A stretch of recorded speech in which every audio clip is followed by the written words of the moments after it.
حضور شیخ عبدالقادر جیلانی شیئا للہ، آپ کا بڑا مقام ہے۔ آپ کے والد محترم، آپ کی بڑی شان ہے۔ آپ کے والد محترم کو جنگی دوست کہا جاتا تھا۔ آپ کا نام ابو صالح ہے، ابو صالح موسیٰ جنگی دوست آپ کا نام ہے۔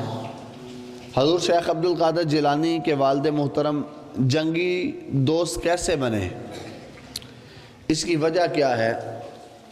تاریخ کہتی ہے کہ حضور شیخ عبدالقادر جیلانی شیئا للہ ایک دن مسجد کی طرف جا رہے تھے تو رستے میں بادشاہ، اس کے چند چیلے اپنے سروں پہ شراب کے مٹکے اٹھا کر بادشاہ کے دربار میں جا رہے تھے، اور آپ کی یہ عادت مبارک تھی، آپ امر بالمعروف اور نہی عن المنکر کہ آپ فوری طور پر عمل کروانا چاہتے تھے۔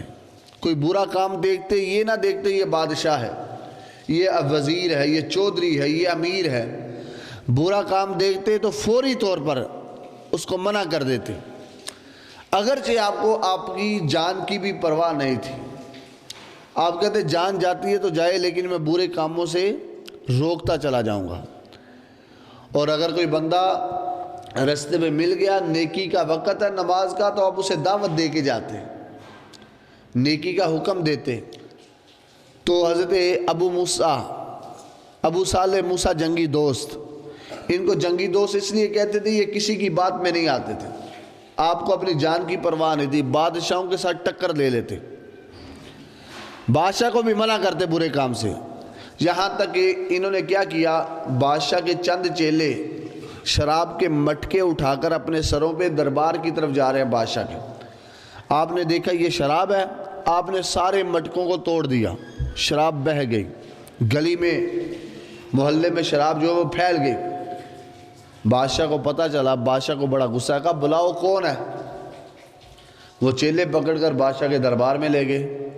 جب دربار میں لے کر گئے نا، تو بادشاہ کہتا ہے تو نے ہماری شراب کے مٹکوں کو کیوں توڑا ہے؟ آپ نے بڑا وجاہت والا جواب دیتے ہوئے کہا، جرأت مندانہ، آپ نے کہا تو کون ہوتا ہے مجھے روکنے سے؟ میری ڈیوٹی میرے خدا نے لگائی ہے، اللہ کہہ رہا ہے برائی سے روکو، اب مجھ میں جتنی طاقت ہے میں برائی سے روکوں گا۔ میں نے شراب کے مٹکوں کو اس لیے توڑا، یہ برا کام ہے اور اس کو ختم کرنا چاہیے، میں نے اس لیے توڑ دیا۔ کہا آپ کی ڈیوٹی کس نے لگائی ہے؟ آپ کسی بادشاہ کی طرف سے مامور کیے گئے ہیں؟ آپ نے فرمایا میری ڈیوٹی اس خدا نے لگائی ہے جس نے تیری ڈیوٹی بادشاہت کی لگائی ہے۔ وہ بادشاہ بے ہوش ہو گیا آپ کی اس بات کو سن کر۔ تھوڑی دیر کے بعد ہوش آیا تو بادشاہ کہنے لگا کہ مجھے آپ کی سمجھ آ گئی ہے، میں آج کے بعد شراب نہیں پیوں گا، لیکن میری ایک عرض ہے۔ عرض یہ ہے کہ آپ ہماری طرف سے آپ نگران لگ جائیں برے کاموں سے روکنے کے لیے۔ آپ نے کہا میں تیری طرف سے کیوں لگوں، میں خدا کی طرف سے لگا ہوا ہوں، مجھے دنیا داروں کی ضرورت نہیں ہے۔ تو یہ جو اللہ کے نیک بندے ہوتے ہیں جن کو کسی چیز کی پرواہ نہیں ہوتی، صرف پرواہ ہوتی ہے تو خدا کی ہوتی ہے یا مصطفیٰ کی ہوتی ہے۔